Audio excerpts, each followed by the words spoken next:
के बारे में बात करेंगे। तो इसकी नेशनलिज़्म होता क्या है और इसकी कहाँ से हिस्ट्री शुरू हुई और उसके क्या एलिमेंट्स हैं। तो नेशनलिज़्म एक कहेंगे आपका एक थिंकिंग, आपका कोई सोच कि मिसाल के तौर पे आप वहाँ से हैं, आपके एंसेस्टर्स कहीं से हैं। जैसे अगर हम पाकिस्तानी मिसाल दें, कुछ लोग हैं जैसे पठान, कुरैशी, मेमन। तो कहने का मतलब है ये उनकी अपनी थिंकिंग होती है, अपना पर्सपेक्टिव होता है, अपना पॉइंट ऑफ व्यू होता है, रहने के तरीके होते हैं और रीति रिवाज होते हैं ना। तो ये नेशनलिज़्म कहलाता है एज अ कल्चरल के हिसाब से। मैंने आपको अभी एग्जांपल दिए।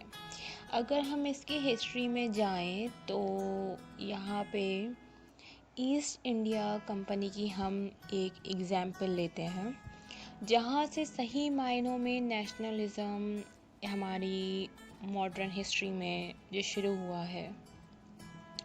इसके अलावा हम नेशनलिज़्म उस ज़माने में पुराने एंशंट दौर में, जैसे हमारे जो प्रॉफिट्स के दौर में भी कह सकते हैं। सबसे पहले जैसे हमारे यहूदी थे, वहाँ पे मुस्लिम्स थे सऊदी अरब में, तो उनकी एक अपना कल्चरल, अपना रिलीजन था और उसको लेके चल रहे थे।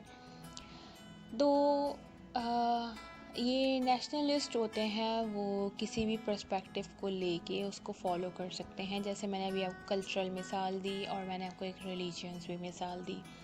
तो मैंने अब ईस्ट इंडिया कंपनी के बारे में बात कर रहे थे जो मॉडर्न हिस्ट्री में आता है। अब ईस्ट इंडिया कंपनी आपको पता है जो बरसगीर में आई थी, और ये कौन लाया था? ब्रिटिश लाया था। अब ब्रिटिश क्या करते थे कि वो हर स्टेट्स या कॉन्टिनेंट्स में जाते थे उनकी लैंड्स को ग्रैब्स करने के लिए, उनकी लैंड्स पे कब्ज़ा करने के लिए। लेकिन कैसे कब्ज़ा करते? वो अपनी कंपनीज़ भेजते थे। अब वो अपनी कंपनीज़ भेजते थे फॉर द ट्रेड्स, राइट। तो हर जगह अगर कहीं ब्रिटिश ने कब्ज़ा करा है, इसी तरह करा है कि उन्होंने अपनी छोटी छोटी कंपनी, ट्रेडिंग की कंपनीज़ भेजी हैं और आहिस्ता आहिस्ता उन्होंने अपनी लैंड को कवर करा, उनकी जो दूसरी स्टेट्स की लैंड की। जैसे आपको पता है 1857 की वॉर हुई थी और जो मुग़ल एम्पायर था वो लॉस्ट हो गया था। तो क्यों लॉस्ट हुआ था? ईस्ट इंडिया कंपनी की। ईस्ट इंडिया कंपनी वहाँ आई थी, उन्होंने ट्रेडिंग, अपने रूट्स वगैरह, अपनी कंपनीज़ वहाँ बनाई और वहाँ वो लॉस्ट हो गए, उनका पूरा एम्पायर। और यहाँ पे एक टर्म आती है क्लोनिस्ट या क्लोनियलिज़म। कॉलोनियलिज़म जो है बताया जाता है जो लोग कॉलोनीज़ बनाते हैं और फिर उस जगह पर कब्ज़ा करते हैं, ठीक है। अब जैसे हम अगर बात करें एक और एग्जांपल की, जैसे ओटोमन एम्पायर है, ओटोमन एम्पायर तुर्की में जो था। तो वहाँ पे ये हुआ कि जब ओटोमन एम्पायर हार गया तो वो ओटोमन एम्पायर थे दुनिया का बहुत लास्ट ऐसा एम्पायर था, मुस्लिम एम्पायर, जो मुस्लिम नेशनलिस्ट को रिप्रेजेंट कर रहा था। जब ओटोमन एम्पायर वहाँ से हार गया तुर्की से, तो जो मुस्लिम नेशनलिज़म थे वो मतलब कि परेशान हो गए कि मतलब कि उनकी मुस्लिम कम्युनिटी को क्या होगा, मतलब क्या उनके नेशनलिज़म को होगा। फिर इसी सिलसिले में मुस्लिम नेशनलिज़म वालों ने एक मूवमेंट स्टार्ट की, खिलाफत मूवमेंट, जिसको बाद में इंडियन नेशनल कांग्रेस भी बनाया गया। तो ये जो एग्जांपल्स हैं, अगर ये मुस्लिम्स हैं ना, हम मुस्लिम्स हैं, तो हमारी भी एक कहेंगे नेशनलिस्ट हैं, हम नेशनलिस्ट हैं। यहाँ तक कि कोई भी रिलीजन वाले, कल्चर वाले, यहाँ तक कि अगर हम मॉडर्न एग्जांपल्स दें लाइक जेंडर बेसिस, आजकल सेम जेंडर्स मैरिज वगैरह जो हो रही वो लोग उनका एक अपना कहेंगे कम्युनिटी, उनका अपना एक नेशनलिज्म है, नेशनलिस्ट पॉइंट ऑफ व्यू है। इसके अलावा हम अगर इस्लामोफोबिया के बात करें, मतलब इस्लाम से रिलेटेड उनके लोगों के दिल में डर इस्लाम से, वो भी एक उनकी अपनी थिंकिंग है, वो भी नेशनलिस्ट कहलाएंगे।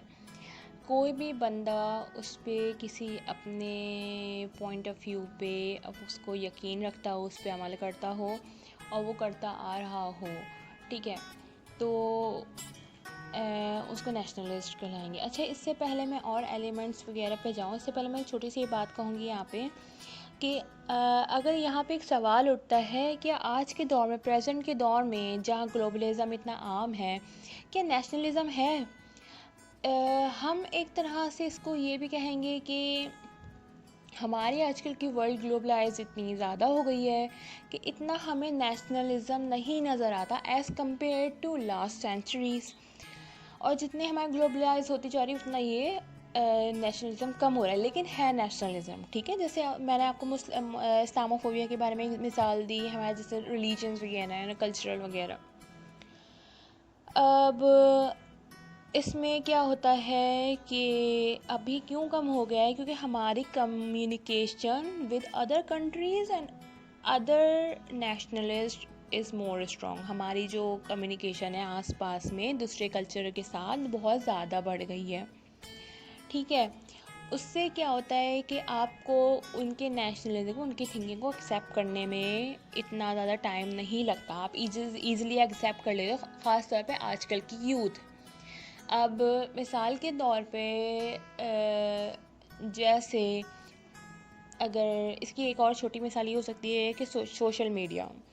अब पहले दुनिया में जैसे यूएस में सोशल मीडिया बहुत आम था और यहाँ पे मिसाल के तौर पे नहीं था इतना, लेकिन वो चीज़ हमने एक्सेप्ट करी, और जब हम एक्सेप्ट करने पे आए, हमारी कम्युनिकेशन बढ़ी, तो हमारे लिए वो चीज़ उनके जो कल्चर को, मतलब कि जैसे वहाँ पे कल्चर था, जैसे आप हर चीज़ मिसाल के तौर पे हम आज अपडेट करते हैं, स्टेटस अपडेट कर रहे हैं फेसबुक पे, ट्विटर पे, व्हाट्सएप पे, तो ये चीज़ पहले आम नहीं थी। हमारा कल्चरल चेंजिंग आया यूथ के अंदर, क्यों देखते हैं, क्योंकि हमने दूसरी कल्चर को एक्सेप्ट करा है, ठीक है।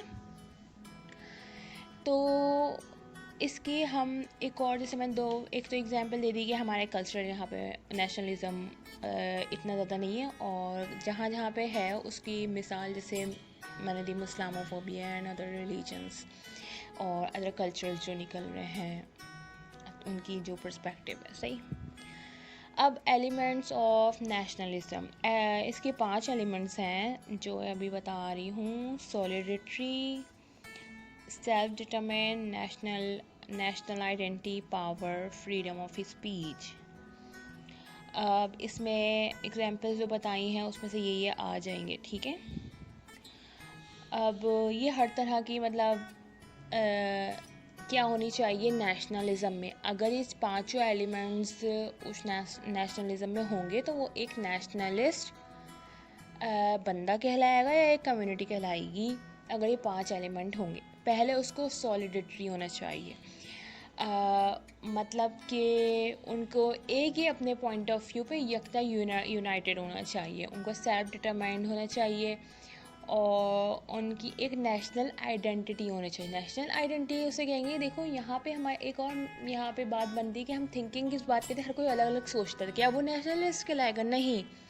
अगर उसकी एक नेशनल आइडेंटिटी बनती है, जैसे इस्लामोफोबिया पूरी दुनिया में उसको माना जाता है, इस्लामिक मुस्लिम रिलीजन और क्रिश्चियन, कैथोलिसिटी और बुद्धिज़्म और इस तरह के जैसे ना, तो उनकी एक नेशनल आइडेंटिटी है, उसके पास से उनके आगे 4 एलिमेंट क्या था? पावर, उनके यहाँ पावर होनी चाहिए, उनका फ्रीडम ऑफ स्पीच, मतलब उनको उनकी जो नेशनलिस्ट हैं उनको एक अपनी राय देने की, स्पीक होने की, ठीक है। मिसाल के तौर पर मॉडर्न एग्जांपल क्या थी कि सेम जेंडर मैरिज, और जो कि यूएस में आम हो गई और अलग अलग कंट्रीज़ में आम हो रही है, तो इनमें ये 5 चीज़ें मौजूद हैं। उनको फ्रीडम ऑफ स्पीच दी जा रही है, उनको पावर है, और उनको एक नेशनल आइडेंटिटी उनको दे दी है तकरीबन ना, समझ लेंगे कि ज़्यादातर कंट्रीज़ ने उनके एक्सेप्ट कर लिए। तो ये ये एलिमेंट्स अब अगर पांचों एलिमेंट्स होंगे तो आप नेशनलिस्ट कहलाएंगे आपका, ठीक है। अब यहाँ पे जो टाइप्स होती है नेशनलिज़म की वो ये हैं, जैसे एथनिक नेशनलिज़म। एथनिक नेशनलिज़म वो होते हैं जैसे आपके एंसेस्टर्स जिसको फॉलो करते हुए आ रहे हैं, जैसे हमारे सैयद हैं, पठान हैं, कुरैशी, जैसे मैंने बताया। एक होते हैं एक्सपेंशनिस्ट नेशनलिज़म। एक्सपेंशनिस्ट नेशनलिस्ट वो होते हैं जो अपनी टेरिटरीज़ को बढ़ाना चाहते हैं। जो ब्रिटिश थे वो थे एक्सपेंशनिस्ट, वो अपनी एक्सपेंशनिस्ट थिंकिंग रखते थे। और यहाँ पे एक्सपेंशनिस्ट थिंकिंग से उनका एक कोट निकलता है ये कि ब्रिटिश उस दौर में सोचते, आप सोचते होंगे कि ब्रिटिश हर स्टेट्स, हर अलग अलग कॉन्टिनेंट में जाके अपनी कॉलोनीज़ क्यों भेजते थे, किस उनकी क्या थिंकिंग थी। उनकी ये थिंकिंग थी, एक तो एक्सपेंशनिस्ट थी, एक्सपेंशन के साथ उनकी ये थी कि वो सोचते थे कि उन्हें एक गॉड की तरफ से ऐसा बनाया, मतलब कि एक हुक्म मिला है या फिर एक रूल है फॉलो करना है, या फिर वो अपने आप कहते थे कि हमारे गॉड की तरफ से एक अथॉरिटी, लीडरशिप की अथॉरिटी मिली है कि हमें सारी लैंड्स पे फ़तह करना है, उन पे क्या करना है, हुकूमत करनी है। तो इस थिंकिंग से वो कॉलोनीज़ भेजते हैं। यहाँ तक कि अगर आपको ये हिस्ट्री पता हो कि यूएस पहले यूनाइटेड स्टेट ऑफ अमेरिका पहले ब्रिटिश की कॉलोनीज़ ही थी वहाँ पे, जो ये बनी है, ठीक है। अब कल्चरल नेशनलिज्म, जैसे मैंने बताया कल्चरल में जैसे जेंडर वगैरह का और जितनी चेंजिंग आ रही है और वो उसमें एलिमेंट्स वगैरह शामिल हों, ठीक है। एक होता है रेवोल्यूशनरी नेशनलिज्म, जैसे हमारा कोई रिवॉल्ट करता है। जैसे नाइजीरिया के अंदर अभी प्रेसिडेंट के अगेंस्ट बहुत यूथ ने और बहुत ज़्यादा लोगों ने ना अगेंस्ट किया, तो प्रेसिडेंट वहाँ से हट गए थे। उनकी एक आइडियोलॉजी थी नेशनलिस्ट, मतलब उनकी वो भी नेशनलिस्ट थे। तो एक तरह का रिवॉल्ट करना दूसरी नेशनलिस्ट के ख़िलाफ़, तो ये भी एक तरह का नेशनलिज्म कहलाता है, ठीक है।